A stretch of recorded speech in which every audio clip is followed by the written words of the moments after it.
ये ज्येष्ठ भ्राताश्री के स्तर बढ़ाने के कारण हुआ है। अति उत्तम।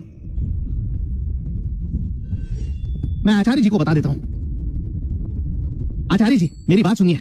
हमारे गुरुकुल में एक स्वर्गीय घटना घटी है। क्या? एक स्वर्गीय घटना हमारे गुरुकुल में? क्या चल रहा है? यहाँ स्वर्गीय घटना कैसे घट सकती है? कारण मैं जानता हूँ। मेरे पुत्र ने स्वर्णिम स्तर साकार कर लिया। थोड़ी देर पहले वो चिंता मुक्त से गुजरा। बस यही बात है। मैं इस सोच में पड़ गया था कि केविन जो साधना के पहले स्तर पर है उसने ऐसा किया। केविन 10 साल से तपस्या कर रहा है, वो अचानक स्वर्णिम स्तर कैसे साकार कर लेगा? लगता है हम गलत थे। कैलेब क्लार्क ही असली विद्वान है। वो स्वर्ग का गौरव है। वो केविन नहीं है। तुमने केविन को हाथ हिलाते हुए देखा नहीं था क्या? वो स्वर्गीय घटना को रोकने की कोशिश कर रहा था। वो साधना के पहले स्तर पर है। ऐसा केवल सम्राट स्तर वाले कर सकते हैं। कैलेब की स्थापना ने स्वर्गीय घटना उजागर की। वो एक दिन अवश्य सम्राट बनेगा। कैलेब क्लार्क की बात ही ऐसी है। सम्राट का अंदाज है। सम्राट के जैसा अंदाज।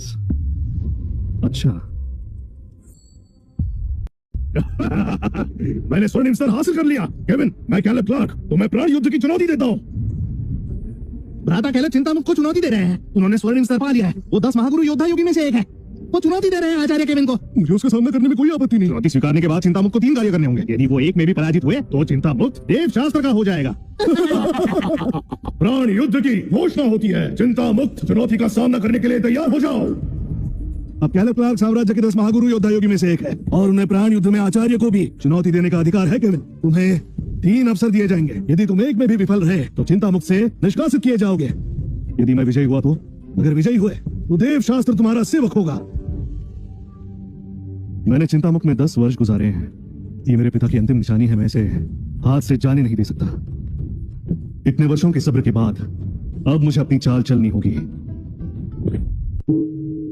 केविन, आशा नहीं थी तुम जैसा नाकाम इतना निर्भय होगा। यहाँ आने का साहस। केविन, समझदारी दिखाओ, घुटने टेको, हमारे ज्येष्ठ भ्राता से क्षमा मांगो, अन्यथा जब युद्ध की शुरुआत होगी तो बचाव के लिए भागना मत। केविन, मैं उम्र में बड़ा हूँ, इसलिए समझा रहा हूँ। शीघ्र क्षमा मांग लो और पराजय स्वीकार लो। तुम केवल ऊर्जा की शुद्धि कर रहे हो। तुम कैसे कैलेब का सामना कर सकते हो? जब कैलेब ने मूल स्थापना का निर्माण किया तो एक दिव्य प्रतिक्रिया उत्पन्न हुई। वो योगियों की दुनिया में सर्वश्रेष्ठ है और तुम 10 वर्षों से एक ही स्तर पर हो। एक बात याद रखो, इस जन्म में तुम कभी भी आगे नहीं बढ़ पाओगे। समझ गए तुम? तुम्हारी शक्ति और कैलेब जी की शक्ति में भूमि और आकाश का अंतर है, समझे ना? कैलेब भाई ने अगर तुम्हें छू भी लिया ना तो तुम्हारी मृत्यु निश्चित है। केविन, अपने घुटने टेक दो या फिर केवल खुद मृत्यु को स्वीकार, पर मेरी पुत्री को इस समय घसीटने का दुस्साहस मत करना। स्वर्णिम स्तर, हाँ, मेरे समक्ष उसकी शक्ति शून्य है। आचार्य की ऊर्जा की शक्ति बाकियों को कम लग सकती है, परंतु वास्तविकता में कोई भी उनके समक्ष नहीं टिक पाएगा।